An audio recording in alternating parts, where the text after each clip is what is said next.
Good afternoon, ladies and gentlemen.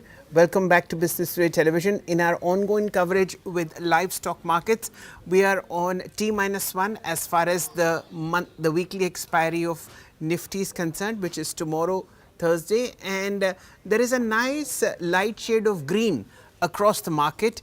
25 to 25 as far as the Nifty is concerned, near its day's high, and after 4-5 days of intense selling which was related to tariff issues between the US and the rest of the world, the market is now finding some sort of momentum ahead of its weekly expiry, which is tomorrow. Today's gainers are led by State Bank of India as also the Nifty PSU Banking Index. The company, India's biggest lender, is raising 25,000 crore rupees via QIP, and that is something that has enthused both the bulls as well as long-term enthusiasts of PSU banking shares.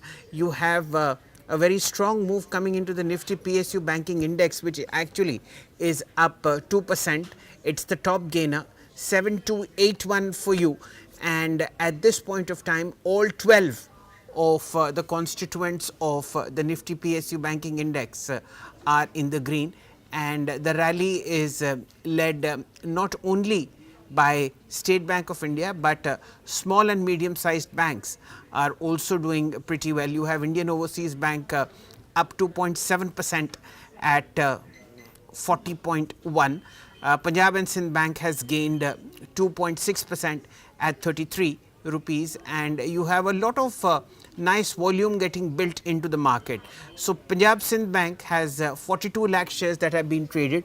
This is 2 times the 5-day average, and the stock price, as I have said, is at 33. Similarly, lots of volume activity happening in Central Bank of India at 38.8.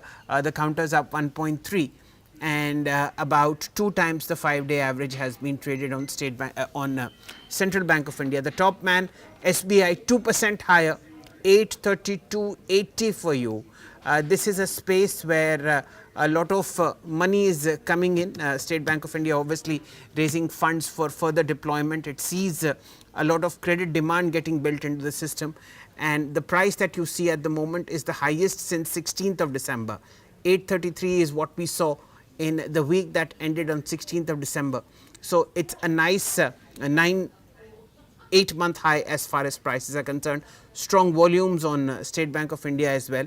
What you see in front of you is a strong move that is coming in for the 4th day in a row. So that is how the banking sector is spaced, and because SBI is up and because HDFC Bank is in the green, you see Nifty Bank at 57,224, and this is also up 200 points as far as the markets are concerned. Second day of gains. Nifty Bank, of course, is trading almost near all-time highs, which was somewhere like 57,614. We are at 57,226. So, you know, in the blink of an eye, SBI Nifty Bank can move 400 points. So it's almost consolidating at near record highs, but that's not true for Nifty. We still seem to be slacking. That's because you know, earnings of TCS, Infosys, HCL Tech haven't been to the best of expectations of analysts, and IT is a major constituent for the Nifty. Therefore, you see the Nifty a bit quiet as far as prices are concerned. The all-time high on the Nifty was 26,212, something that we had seen in September. So we are still far away from where the Nifty is. Now, apart from the Nifty PSU Banking Index, there is a nice uptick that's happening in other indices too. If you look at how the Nifty Mid Cap Select index is performing, mid caps in fairly good shape as far as prices are concerned. You'll see the Nifty Mid Cap Select index gaining fairly good ground in terms of advanced decline as well. It's up about 0.1% at 25 to 23. Good moves coming into the advanced decline ratio as far as the mid cap select 100 index is concerned. I'll also mark where good volume is coming in with record highs. You have NAM India. This is an asset management company, Nippon Asset Management. We discuss a lot of their funds in great detail.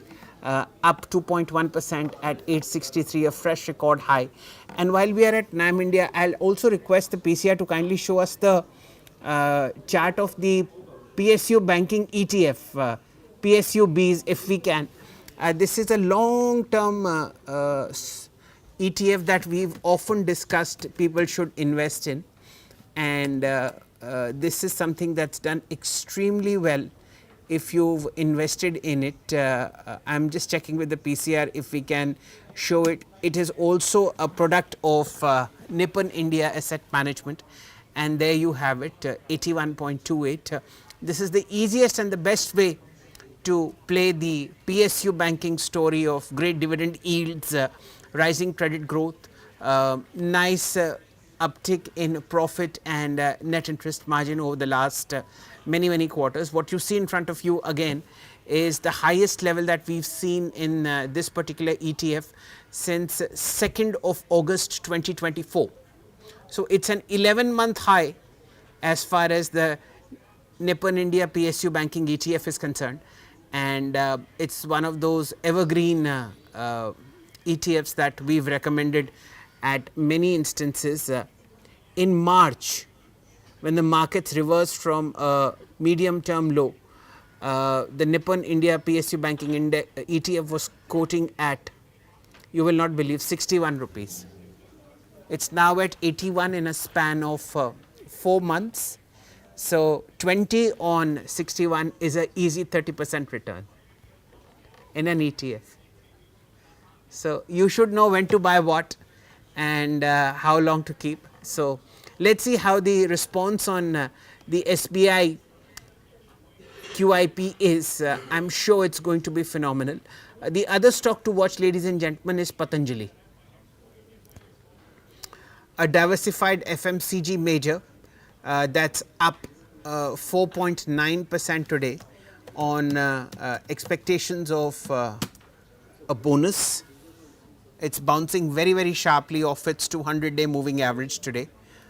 Decent volume, about 31 lakh shares have been traded, and not much of a change, but 2 days of strong gains coming into Patanjali. Let's look at some other winners in the market when it comes to volumes as well. Let's look at volume buzzers, and you have a nice mix of Bhikaji Foods, 3% higher, 746.5. A strong move coming into Swan Energy, 3% higher, and you have about 5 times the 5-day average on Swan that is traded. Interesting stocks are now coming up in a market which is broadly flat, doing nothing much.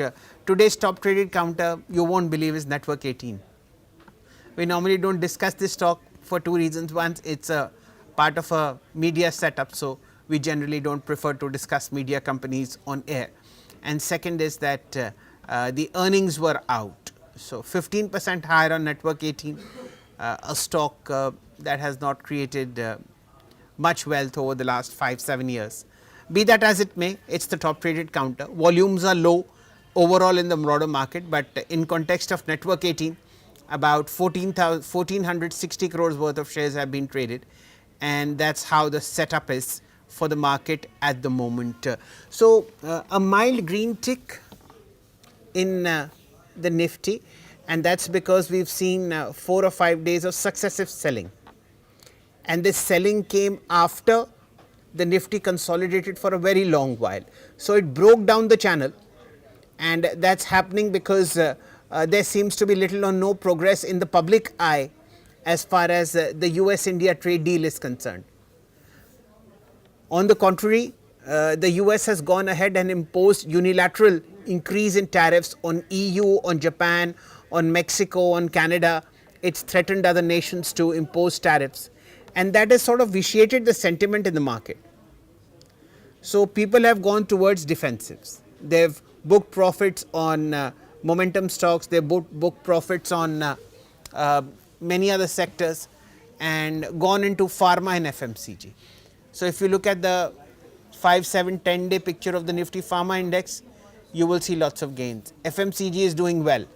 These were ignored sectors which nobody put money in, either because of rising valuations or whatever reason. But that's how it is, ladies and gentlemen, for the moment. And interesting thoughts that are getting traded in the market is, from the healthcare space. Look at Medanta Hospital, Global Health, 1% higher, 1340. It's coming out of a very long consolidation period and is now at its highest in a 1-year time frame. The last time you saw these prices, it was July of 2024. So very, very strong move coming in. It was at 1100 rupees on 23rd of June, and in less than a month, it's at 1340. So that's how it is. And let's look at the all-time high of Medanta. It's somewhere like 1500 rupees. We saw that in April of 2024. So quite a steep correction. 1500 corrected all the way down to 1100, and from 1100 the rally is restarted. As we all know, hospital chains are in thick demand in the market because of rising operating margins and of course a rising top line. Apart from that, you have stocks such as Krishna Institute of Medical Sciences, KIMS, 4% higher, 744.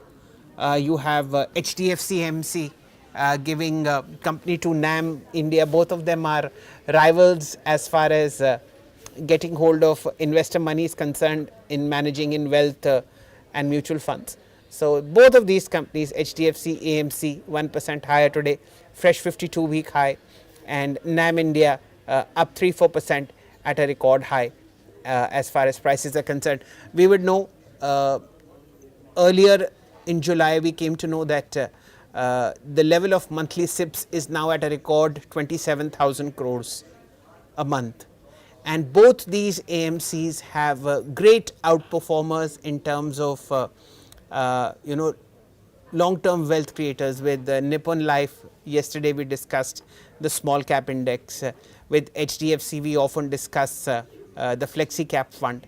These are flagship products that manage thousands of crores of wealth and have given phenomenal and superior return in a market that has multiplied over number of years.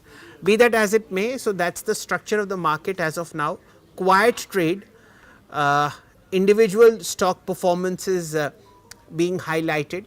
Sectorally, banks are doing pretty well, both public and private, and SBI is the man of the hour.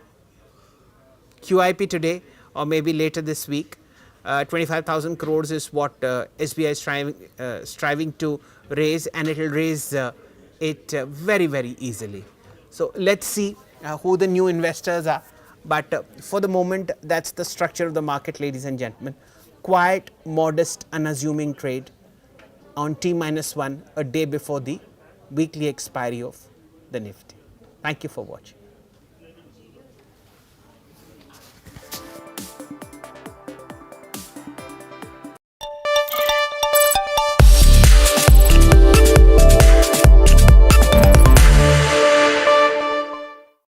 Hello and welcome. You're watching this earnings special conversation on Business Today Television. I'm Sakshi Batra, and this edition we will focus on HDFC Life's Q1 numbers that have come in. HDFC Life Insurance has reported a